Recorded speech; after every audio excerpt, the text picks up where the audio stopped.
கிறிஸ்துவில் பிரியமான சகோதர சகோதரிகளே, நம் ஆண்டவர் இயேசு கிறிஸ்துவின் நாமத்தில் உங்களை வாழ்த்துகிறோம். நல்லா இருக்கீங்களா? மாதா தொலைக்காட்சி நேயர்களே, உங்களை கடவுள் பத்திரமாய் பாதுகாக்க நாங்கள் வாழ்த்துகிறோம், ஜெபிக்கிறோம். உங்கள் தொழில், உங்கள் குடும்பம், உங்கள் எல்லைகள் பாதுகாப்பாகவும் ஆசீர்வாதமும் இருக்க நாங்கள் உங்களை வாழ்த்துகிறோம். அன்பானவர்களே, ஆண்டவர் இயேசு கிறிஸ்து எப்படி அற்புதம் செய்யணும் அப்படின்னு நமக்கு ப்ரீச் பண்ணவே இல்லை. அவர் பிரசங்கம் பண்ணலை. Jesus never preached about how to execute the miracles, but he wrought lot of miracles in his life. பல அற்புதங்களை செஞ்சிருந்தாலும் அற்புதங்கள் எப்படி செய்யணும்னு அவர் பிரசங்கம் பண்ணலை. அதே போலத்தான் எப்படி நம்முடைய உடல்நலத்தை பாதுகாத்துக்கலாம், எப்படி சொத்தை வாங்கலாம், நிலம் வாங்கலாம், வீடு வாங்கலாம், காரு வாங்கலாங்கன்னு அவர் பிரசங்கம் பண்ணல. He never preached about the prosperity of our life, but he gave lot of prosperity, health and wealth to everyone who prayed properly.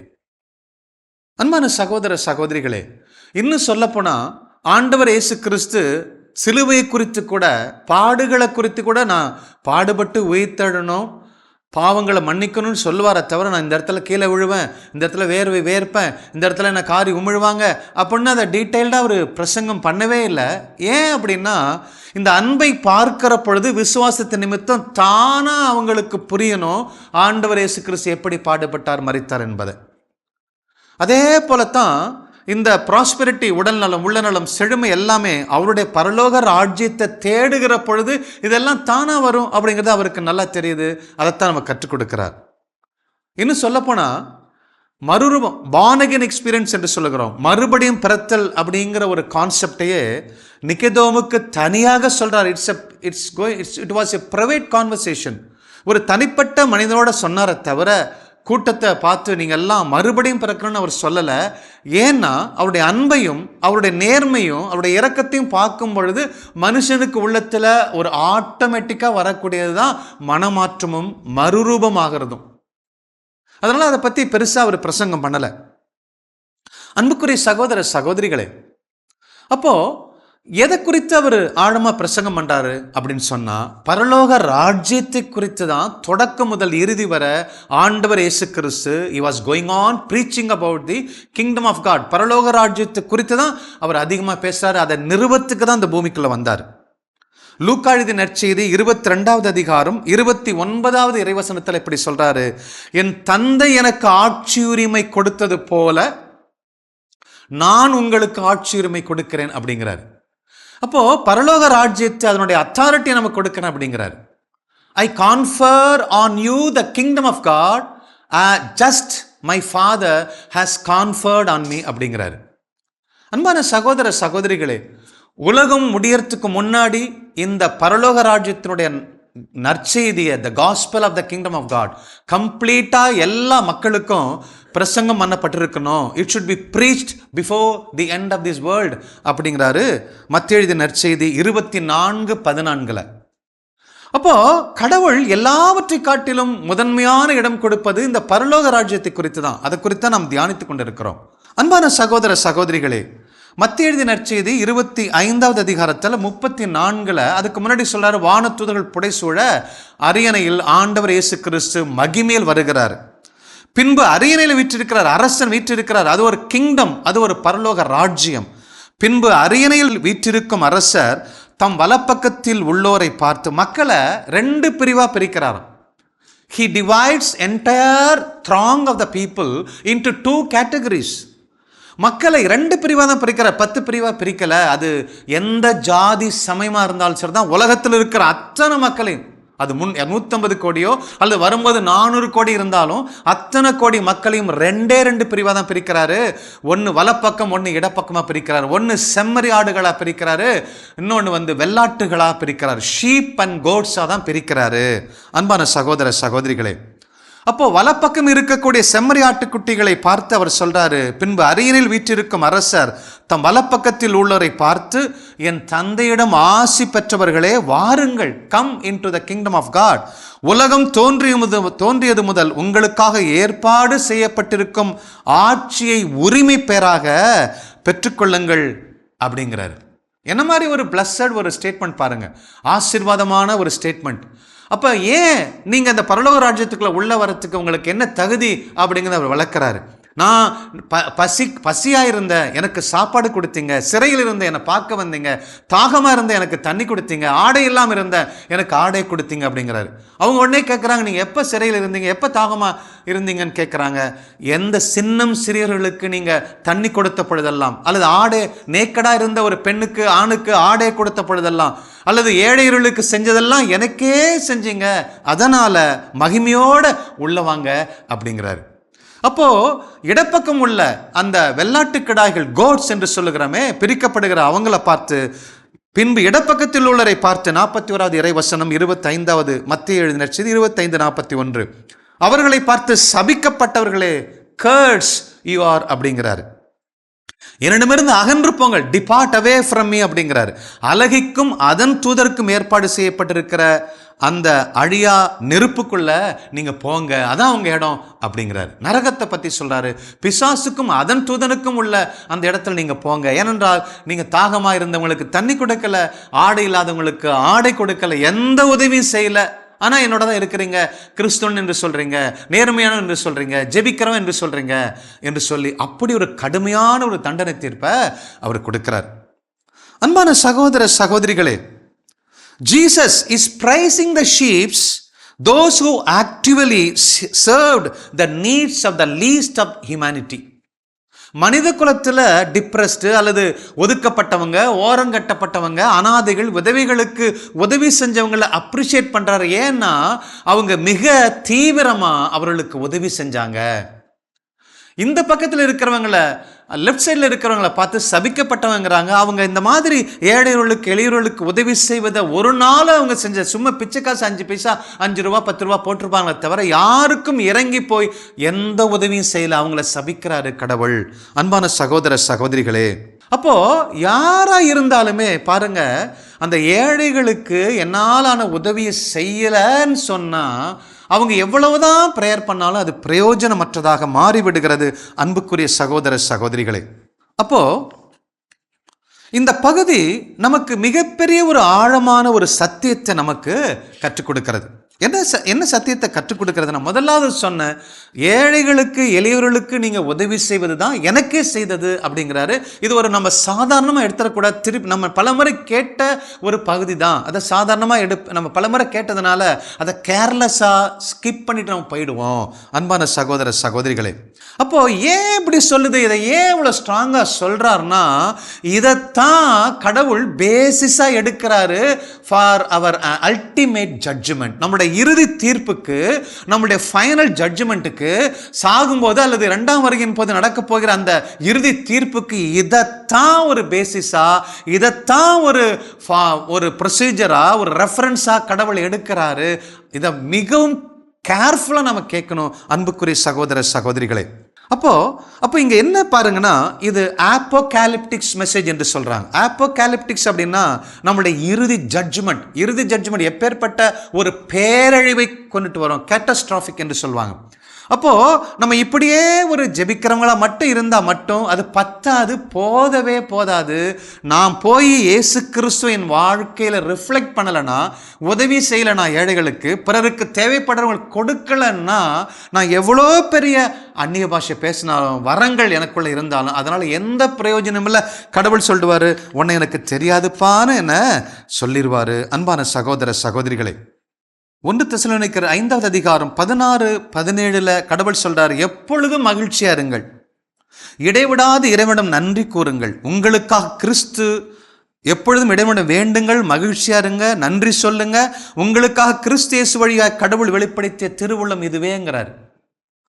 ஆனா எப்பொழுதும் நீங்க மகிழ்ச்சியா இருங்க, எப்பொழுதும் நன்றி சொல்லுங்க, எப்பொழுதும் ஜெபிங்க, என்ன பிரயோஜனங்க தான் என்னுடைய கேள்வி.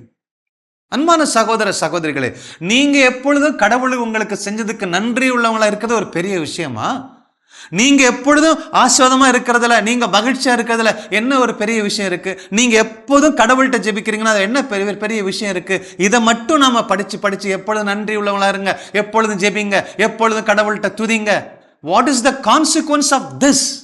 அதைத்தான் அவர் முன்னாடி இருக்கிற 2 வசனங்கள்ல பவுல் தெளிவா சொல்லியிருக்கிறார். என்ன சொல்லியிருக்கிறார்னா, 1 தெசலோனிக்கர் புஸ்தகம் 5வது அதிகாரம் 14வது இறைவசனத்துல இப்படி சொல்லியிருக்கிறாரு, உங்களுக்கு தரும் அறிவுரை இதுவே, சோம்பேறிகளுக்கு அறிவு போட்டுங்கள், மனம் தளர்ச்சி உற்றவர்களுக்கு ஊக்கமூட்டுங்க, வலுவுற்றோருக்கு உதவுங்கள், எல்லோரோடும் பொறுமையா நடந்துக்குங்க, தீமைக்கு பதில் தீமை செய்யாதீங்க, உங்களுக்கு ஒவ்வொருவரும் தங்களை விட பிறரை எல்லாருக்கும் எப்பொழுதும் நன்மை செய்யவே நாடுங்கள் அப்படிங்கிறார்.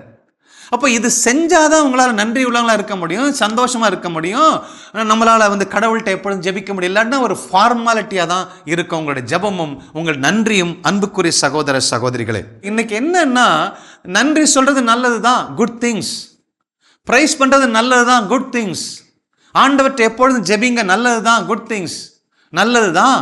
ஆனால் we are busy with the good things, but we are not doing the right things. அன்பான சகோதர சகோதரிகளே, அப்போ நாம என்ன செய்யறோம், what we do, என்ன மாதிரி தப்பு செய்யறோம் பாருங்க. நன்மைத்தனம், we are busy with good things, நல்லதைத்தான் செய்யறோம். ஆனா நம்மளுடைய நன்மை செய்யக்கூடிய அந்த ஜெபத்தின் விளைவு, நான் வார வாரம் பூசிக்க போறேன், அல்லது சண்டே தவறாம பூசிக்க போறேன், நல்லதுதான், அது வெறும் குட் திங்ஸ் மட்டும்தான். சண்டே போறேன்னா திருப்பலியில் ஆண்டவர் இயேசு கிறிஸ்துவை வாங்குறேன், இறை வார்த்தையை கேட்கிறேன், மன்னிப்பு கேட்கிறேன், ஒப்புரவு செய்கிறேன். நான் வீட்டுக்கு வந்த ஒருபாடு நான் என் மனைவியை மன்னிக்கணும், பிள்ளைங்களை ஆஸ்வதிக்கணும், உலகத்தில் நான் செய்ய வேண்டியதை செய்யணும், ஏழைகளுக்கு உதவி செய்யணும், இயேசு கிறிஸ்துவை வெளிப்படுத்தணும், நான் யார் எனக்கு என்ன சொன்னாலும் அவங்களை எதிர்க்காம அன்பு செய்யணும், மன்னிக்கணும். இப்படி நான் வாழாம இருந்தேன்னா right things, there is no, நன்மையான காரியங்கள், சிறப்பான காரியங்கள், நீதியான காரியங்கள் வாழ்க்கையில் ஒன்றும் இல்லை. இன்னைக்கு என்னன்னா, ஸ்பிரிச்சுவாலிட்டிங்கிறதுல நம்ம ஏமாந்து போறோம். கோயிலுக்கு போகணும், ஜெபிக்கணும், உண்மைத்தான், அது இல்லைன்னு இதை செய்ய முடியாது, அதுதான் ஃபவுண்டேஷன். அப்போ வாழ்க்கையில் 300 வருஷம் நான் ஃபவுண்டேஷனே போட்டிருந்தேன், வீடு எப்போ கட்டி முடிக்கிறது? அன்பான சகோதர சகோதரிகளே, இப்படித்தான் நம்ம வாழ்க்கையில யாருக்கும் எதையும் செய்யாதபடி காத்து கொண்டிருக்கிறோம். முதலாவது நான் சொன்னேன், ஆண்டவர் பிறருக்கு செய்வது, என் மருமகளுக்கு செய்வது, என் மாமியாருக்கு செய்வது, அல்லது என்னை எதிர்க்கிறவங்களுக்கு நான் செய்வது, இயேசு கிறிஸ்துவுக்கே செய்கிறேன். 2வது, நான் இப்படி செஞ்சாதான், இதைத்தான் ஒரு பேசிஸா கடவுள் இறுதி தீர்ப்புக்கு எடுத்துக்கிறார். ஜெபிச்சியா, துதிச்சியா, அதெல்லாம் ஆட்டோமேட்டிக்கா அப்பாவை குறித்து நன்மை செய்ய வேண்டிய பிள்ளைங்களுக்கு தானா இருக்க வேண்டிய விஷயம். முந்த அவருடைய நீதி, கடவுளை அரசையும் அவருடைய நீதியும் தேடும் போது இது தானா வரும். நன்றி சொல்றது அல்லது துதிப்பது, டைமுக்கு கோயிலுக்கு போவது, இதெல்லாம் தானா வரக்கூடிய விஷயம். ஆனால் நானா பலவந்தப்படுத்தி கொண்டு செய்வது, பிறருக்கு என்னை விட அதிகமாய் மதிப்பது, மன்னிப்பது, நேசிப்பது, அவங்களுக்கு என்னாலான உதவிகளை செய்வது தாங்க அன்பான சகோதர சகோதரிகளே. அப்போ இயேசு கிறிஸ்து என் வாழ்க்கையிலே பார்க்கல, நான் முட்டி போட்டு ஜெபிக்கிறேன். எந்த விதவைக்கு நான் உதவி செய்யலைன்னா இயேசு கிறிஸ்து நான் பார்க்கல, ஆனா கோயில்ல போய் ஜெபிக்கிறேன், கோயில்ல ஜெபமாலை சொல்றேன், பூசை காண்றேன், ஆலயத்தில் இருக்கிறேன், நான் இயேசு கிறிஸ்துவே பார்க்கல, நான் 60 வயசாகி என்ன பிரயோஜனம்? அப்போ இயேசு கிறிஸ்துவை பார்க்காதவங்களா நான் வாழ்ந்துடக்கூடாது. இயேசு கிறிஸ்துவும் ஜெபிக்கிறேன், ஆனா இயேசு கிறிஸ்து இந்த ஏழை எளிய மக்கள்கிட்ட பார்க்கலன்னு சொன்னா சபிக்கப்பட்ட டீமுக்கு நான் போக வேண்டி வரும். அன்பான சகோதர சகோதரிகளே, ஆண்டவர் இயேசு கிறிஸ்து பாருங்க, இன்னொரு மிக ஆழமான சத்தியத்தை இங்கே சொல்லுகிறார். அப்ப என்ன சொல்றாருன்னா, அப்ப நம்ம பார்ப்போம் இல்லைங்களா, கடவுளுடைய அன்பை சொல்லுவதற்கெல்லாம் நம்ம இல்லஸ்ட்ரேஷன் கொடுப்போம். அப்பாவும் பொண்ணும் போனாங்க பீச்சில், 2 பேர், ஜீசு கிறிஸ்து முன்னாடி போனாரு, பின்னாடி மகள் போனாங்க, இவருடைய பாதப்படி 2, இயேசு பாதப்படி 2 போனாங்க. கொஞ்ச நேரம் கழிச்சு பார்த்தா 2 கால் தான் இருந்துச்சு. அப்போ என்ன ஆண்டவரை என்னை கைவிட்டுட்டீங்கன்னு சொல்லி அந்த பாப்பா கதர்னாங்க. அப்போ இயேசு கிறிஸ்து சொன்னாரு, அறிவு கெட்டவளே, இது வரைக்கும் தனித்தனியா வந்தேன், இப்ப நான் உன்னை ஏன் மேல சுமந்துக்கிட்டேன்னு இயேசு கிறிஸ்து சொன்னாரு. அப்ப இயேசு கிறிஸ்து பாதப்படி மட்டும்தான் இருக்குன்னு சொல்லி ஆறுதலுக்கு நாம் நிறைய இல்லஸ்ட்ரேஷன் சொல்றோம், உண்மைத்தான். ஆனால் ஆண்டவர் இயேசு கிறிஸ்து இங்க என்ன சொல்றாருன்னா, மத்தேயு நற்செய்தி 8வது அதிகாரம் 19வது 20 வசனத்துல நீங்க வாசிச்சீங்கன்னா, ஒரே மக்கள் கூட்டம் இருக்கும். இயேசு டயர்டாகி அந்த கரைக்கு போங்கப்பான்னு சொல்லி போட்ல ஏறிக்கிட்டு போறாங்க. அப்போ ஒரு விவிலி அறிஞர் வராரு, ஆண்டவரே சொல்லுங்க, எங்க போறீங்க? நீங்க எங்க போனாலும் நான் வருவேன், உங்க பின்னாடி வருவேன் அப்படின்னு சொல்லுவாரு. அப்ப இயேசு கிறிஸ்து சொல்றாரு, நரிகளுக்கு பதுங்கும் குழிகள் இருக்கு, புறாக்களுக்கு, பறவைகளுக்கு கூடுகள் இருக்கு, ஆனா மனுமகனுக்கோ தலை சாய்க்க இடமில்லை அப்படிங்கிறார். அவருக்கு என்ன, அந்த உலகம் முழுச தலை சாய்க்க தலைவணி இல்லையா? அல்லது செத்த பொழுது அந்த பாடி கொண்டு போய் புதைக்கலையே, அந்த புதைக்கல, கல்றைக்கு இடம் கிடைக்கல, அதனால எனக்கு தலை சாய்க்க இடம் இல்லை அப்படின்னு சொன்னாரா? அன்பான சகோதர சகோதரிகளே, ஒரு விஷயத்தை நீங்க பார்க்கணும். நீங்க எப்ப ஒரு ஏழைக்கோ எளியவர்களுக்கோ நீங்க போய் உதவி செய்றீங்களோ, உங்களை அவங்க உதவி பெறுறவங்க ஒரு இயேசு கிறிஸ்துவா பார்க்குறாங்க. அண்மையில் கூட ஒரு காரில் 5 ரூபா 10 ரூபா போடுங்க சார் சொன்னாங்க. நான் ஒரு 100 rupees போட்டேன். ஒரு உதாரணம் சொல்கிறேன். தெய்வமே கடவுள் உங்களை ஆசீர்வதிப்பார், கடவுள் மாதிரி உதவி செஞ்சங்கிறாங்க. ஒரு சாதாரண 100 rupeesக்கு. நான் அந்த 100 rupees மேட்டரை சொல்லலை, வாழ்க்கையை சொல்கிறேன். அப்போது நீங்கள் எப்படி அந்த படிக்க முடியாத அம்மாவுடைய அன்பு இல்லாமல், தகப்பனுடைய பாசம் இல்லாமல் தத்தளித்து கொண்டிருக்கிற அந்த பிள்ளைகளுக்கு நீங்கள் போய் உதவி செய்யும்போது கடவுளை பார்க்குறாங்க. நீங்கள் ஜீசஸை கேரி பண்ணிட்டு போகிறீங்க.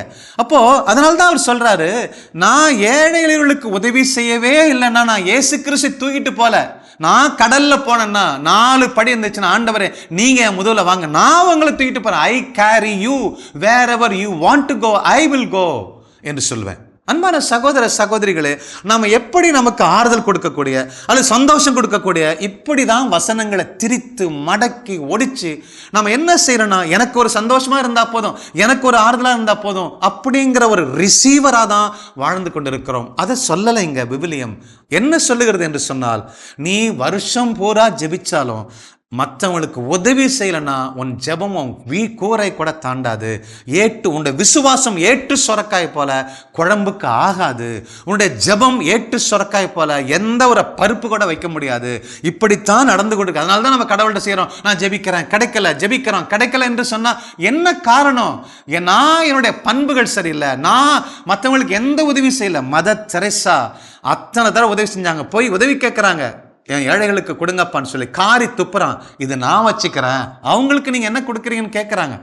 அப்போது அந்த அளவுக்கு தன்னை தாழ்த்திக்கிறாங்கன்னா, அப்போ ஏழைகளுக்கு உதவி செய்யும்போது அவங்கள்ட்ட இயேசு கிறிஸ்துவ பார்க்குறாங்க.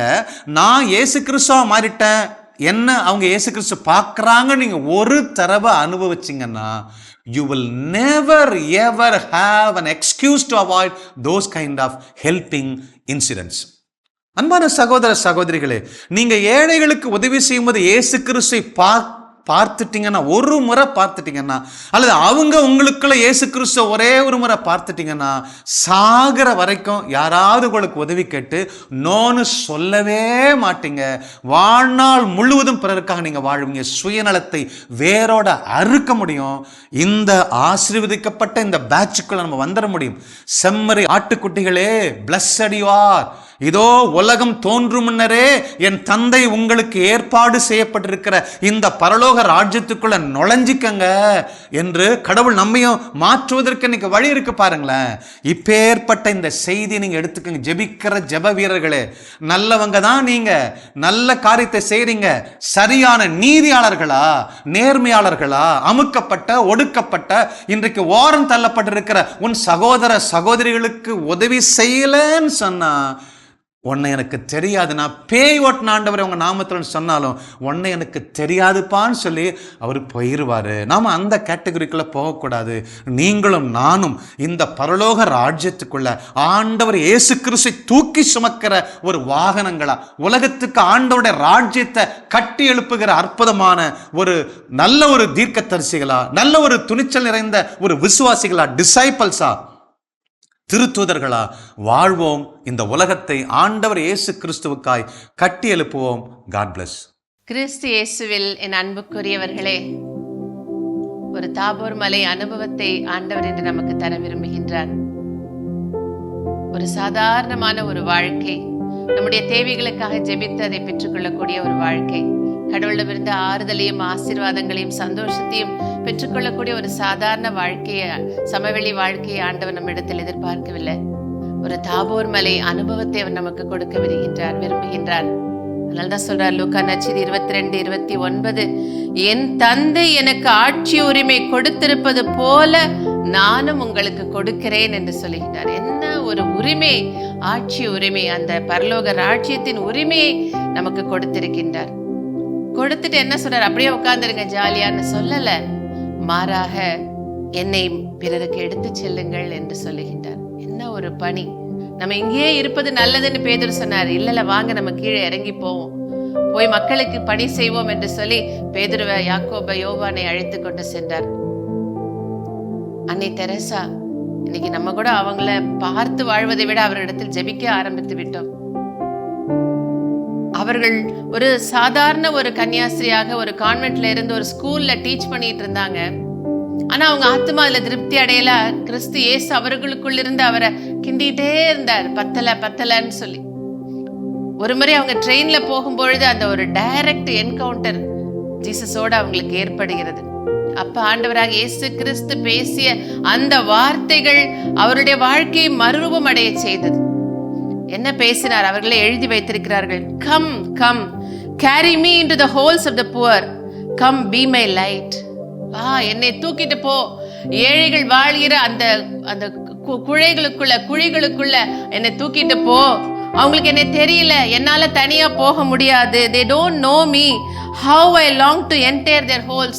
அவருடைய வீட்டுக்குள்ள, அந்த வெறும் ஒரு குழி மாதிரி இருக்கிற அந்த வீட்டுக்குள்ள போறதுக்கு நான் எவ்வளவா ஆவல் படுகிறேன். in your love for me they will see me.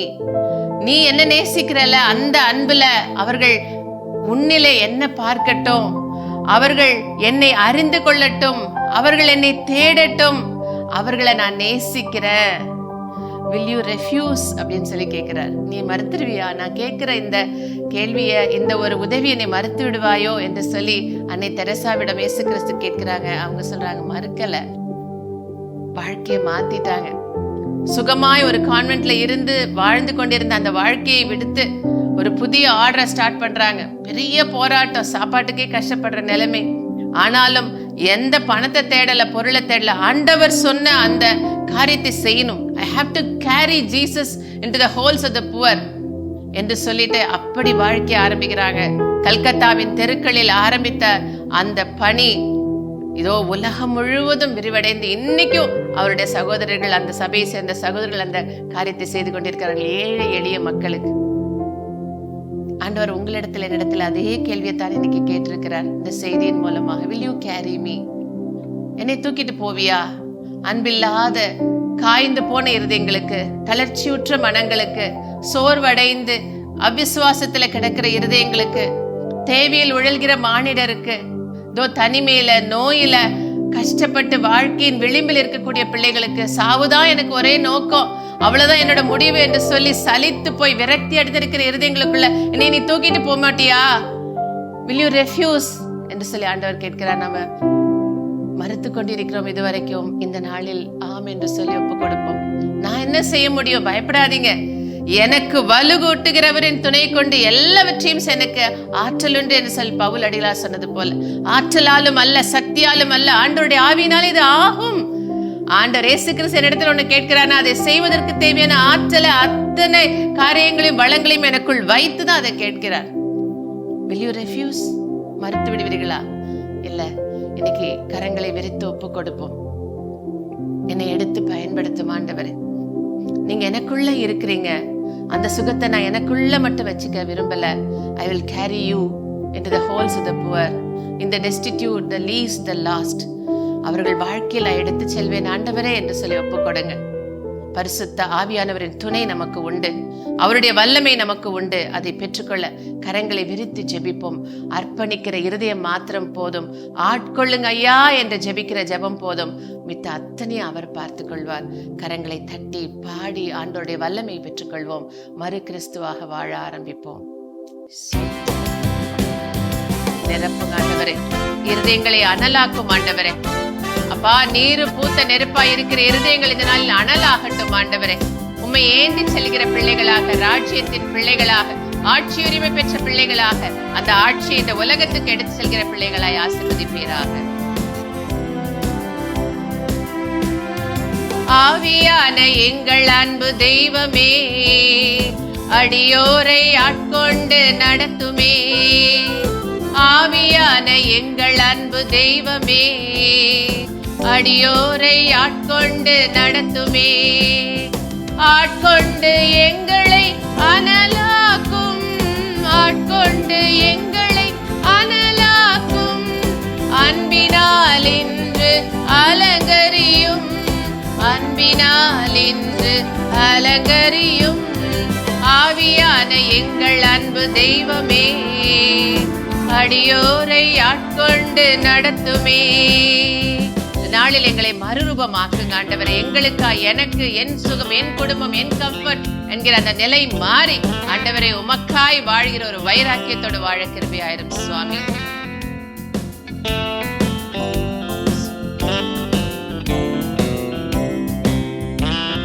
மனதை புதிதாக்கும் மன்னவனே, மறுரூபமாக்கும் ஐயா. மனதை புதிதாக்கும் மன்னவரே, மறுரூபமாக்கும் ஐயா. ராஜாவின் இரண்டாம் வருகைக்காக எந்நாளும் ஏங்க செய்யும் இயேசு. ராஜாவின் இரண்டாம் வருகைக்காக எந்நாளும் ஏங்க செய்யும். ஆட்கொண்டு எங்களை அனலாக்கும், ஆட்கொண்டு எங்களை அனலாக்கும்.